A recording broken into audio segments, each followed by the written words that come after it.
Hello friends, मैं मुकेश कुमार स्वागत करता हूं एक और नए वीडियो में। आज मैं ये वीडियो आप लोगों के लिए ही लाया हूं। आप ही लोगों के बहुत सारे सवाल हैं, उनमें से मैंने कुछ सवाल नोट किए हैं और उसी सवालों के मैं जवाब देने की कोशिश करूंगा इस वीडियो में। तो चलिए शुरू करते हैं। तो जो सबसे ज़्यादा जो सवाल आए हैं मेरे पास, वो आए हैं कि वेयर हाउस जॉब में सैलरी कितना मिलता है। तो भाई, वेयर हाउस जॉब में सैलरी एक तरह से दो टाइप के हैं, क्योंकि पोलैंड में मैंने देखा और बहुत सारी कंपनियां हैं जो सैलरी कम और ज़्यादा उस हिसाब से देती है। तो जैसे मैं बता दूं कि मिनिमम सैलरी जो गवर्नमेंट के द्वारा तय की गई है पोलैंड के अंदर 2024 में, वो है 4,300। पहले था 4,242 PLN। अब उसे बढ़ा के 4,300 कर दिया गया है, राउंड फिगर। ये है इंक्लूड टैक्स। इसमें से फिर गवर्नमेंट टैक्स कट कर लेगी, तो उसके बाद आपके पास जो नेट सैलरी आपके पास आती है, वो लगभग आती है 3,200 के अप्रॉक्स, उसी के आसपास आपको मिलता है। और कुछ वेयर हाउस में आप काम करते हैं जहाँ पे 4,500 मिलता है, प्लस ओवर टाइम भी मिलता है, प्लस आपको फूड भी मिलेगा। फूड में मैं बता दूँ 9 to 10 जुलाटी पर डे आपको मिलता है फूड के लिए। और आपको रहने के लिए एक बड़ा सा हॉल दे देंगे, उसमें 20 बंदे 10 बंदे ऐसे बेड लगे हुए हैं। उसमें आप जैसे हॉस्पिटलों में होते हैं ना कि 1 2 3 ऐसे बेड लगे हुए, उस तरह के आपको बेड मिलेंगे। उस पर आप लोग एक एक बेड पे सोइए। इस टाइप का आपको मिलेगा वेयर हाउस में। यानी कि वेयर हाउस में मैं बताऊँ, 3 बंदे बांग्लादेश से आए थे, तो मैंने उनको पोलैंड के जो जर्मनी साइड से बॉर्डर है वहाँ पे वेयर हाउस में लगाया था। वो अभी 5,500 वेयर हाउस में कमा के मतलब सैलरी वो अर्न कर रहे हैं, लेकिन वो ओवर टाइम भी करते हैं। इसकी वजह से वो 5,500 कर रहे हैं। नॉर्मल जो उनकी सैलरी है 4,500 नेट है टैक्स कटने के बाद, क्योंकि उनकी सैलरी वहाँ पे ज़्यादा है, क्योंकि वो वेयर हाउस बहुत ज़्यादा बड़ा है। ठीक है, और लेते हैं दूसरा सवाल आप लोगों का। जैसे राजकुमार सोनी भाई ने पूछा है और शाहिद भाई ने भी पूछा है कि मैं एसी टेक्नीशियन का काम जानता हूँ, क्या मुझे पोलैंड में एसी टेक्नीशियन का काम मिल सकता है। तो मैं इन भाइयों से कहना चाहूँगा कि भाई, सभी तरह का जॉब अवेलेबल है पोलैंड के अंदर, लेकिन समस्या ये है कि आपको यहाँ का लोकल लैंग्वेज आना चाहिए। यहाँ का जो लैंग्वेज है पॉलिश, वो आपको लैंग्वेज आना चाहिए, तभी आप जाके किसी भी कस्टमर से या किसी भी शॉपकीपर से आप बात कर सकते हो कि हाँ आपका हम ठीक कर देते हैं। लेकिन आपको लैंग्वेज आना चाहिए उसके लिए। अगर आपका लैंग्वेज नहीं है तो बहुत मुश्किल हो जाए, क्योंकि यहाँ के लोग ज़्यादातर इंग्लिश नहीं बोलते हैं।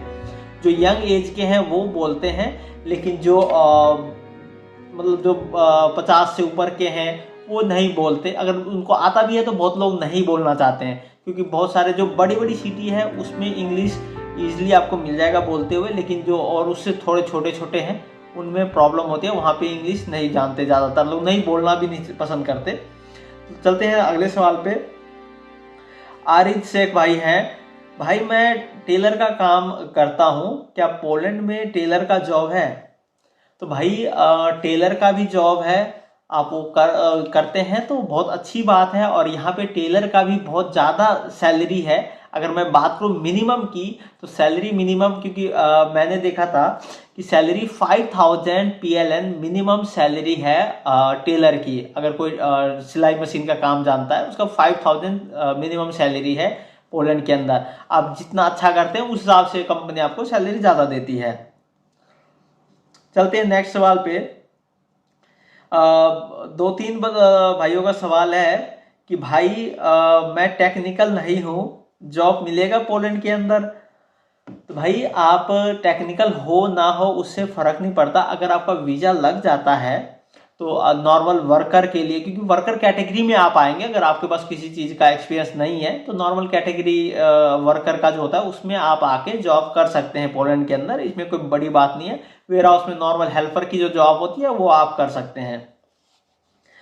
राज भाई का एक सवाल है और राकेश भाई का भी यही सवाल है कि भाई मैं रोमानिया में हूँ और रोमानिया का TRC कार्ड है, पोलैंड में जॉब कर सकता हूँ क्या। तो भाई, आप दोनों से मैं ये कहना चाहूँगा कि कि अगर आपके पास टीआरसी कार्ड है तो आप यूरोपियन के 26 कंट्री में घूम सकते हैं, लेकिन 3 महीने तक ही आप रह सकते हैं, काम नहीं कर सकते। लेकिन अगर आप पोलैंड आके और यहाँ पर वर्क परमिट अप्लाई करते हैं और यहाँ अगर टीआरसी कार्ड अप्लाई करते हैं तो आप यहाँ पर लीगल हो जाएंगे काम करने के लिए भी और रहने के लिए भी। तो उसके बाद आप काम कर सकते हैं, कोई दिक्कत नहीं है। और सबसे ज़्यादा पूछे जाने वाले सवाल हैं वो मेरे बारे में है कि मुकेश भाई आपकी पोलैंड में सैलरी कितनी है और आप क्या जॉब करते हैं। तो भाई मैं ये बता दूं कि जो मेरी जो सैलरी है, मैं अपना वर्क परमिट जो है मैं वीडियो में लगा देता हूँ साइड में, वो आप देख लीजिएगा पॉज करके, और उसमें सैलरी भी मेंशन है, ठीक है, मिनिमम सैलरी मेरी कितनी है उस पर, ठीक है। और मैं जो यहाँ जॉब करता हूँ एक होता है मेंटेनेंस। तो मैं जो हूँ कोई एक कंपनी में परमानेंट नहीं कर रहा हूँ काम, मैं जो हूँ 2 या 3 कंपनियों के साथ अटैच हूँ। वर्क परमिट मेरा सभी कंपनियों के साथ है, बिना वर्क परमिट का मैं काम नहीं कर सकता। तो मैं 2-3 कंपनियों के साथ अटैच हूँ और उन सभी के साथ एज ए टेक्नीशियन कह सकते हैं, एज ए मेंटेनेंस, मशीनरी की मेंटेनेंस हो गया, रिपेयर हो गया, इंस्टॉलेशन करना हो गया, या किसी को मशीन को शिफ्ट करना, या नया किसी ने खरीद के लाया तो उसको लगाना, ये काम है मेरा। तो मैं उसी काम में लगा रहता हूँ हमेशा, ठीक है। और एमडी इस्लाम अंसारी भाई ने पूछा है, मुकेश भाई आपको पोलैंड में जॉब कैसे मिला, हमें भी बताएं।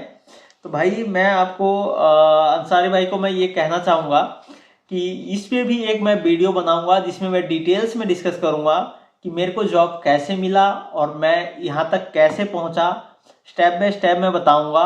और मैं जो यहाँ आया हूँ बिना किसी एजेंसी के थ्रू आया हूँ, ये जो कि सबसे बड़ी बात है मेरे लिए, क्योंकि एजेंसी के बिना जाना बहुत मुश्किल हो जाता है। लेकिन मैंने अपना जो पोलैंड, इंडिया से पोलैंड का सफ़र वो बिना किसी एजेंसी के थ्रू किया है। इसके ऊपर भी एक वीडियो आएगी तो वो आप लोग ज़रूर देखिएगा, उसमें आपके सारे सवालों के जवाब मिल जाएंगे। तो ये थे सारे सवाल। तो मिलते हैं आप लोगों से एक और नए अनदर इम्पोर्टेंट इंफॉर्मेटिव वीडियो में।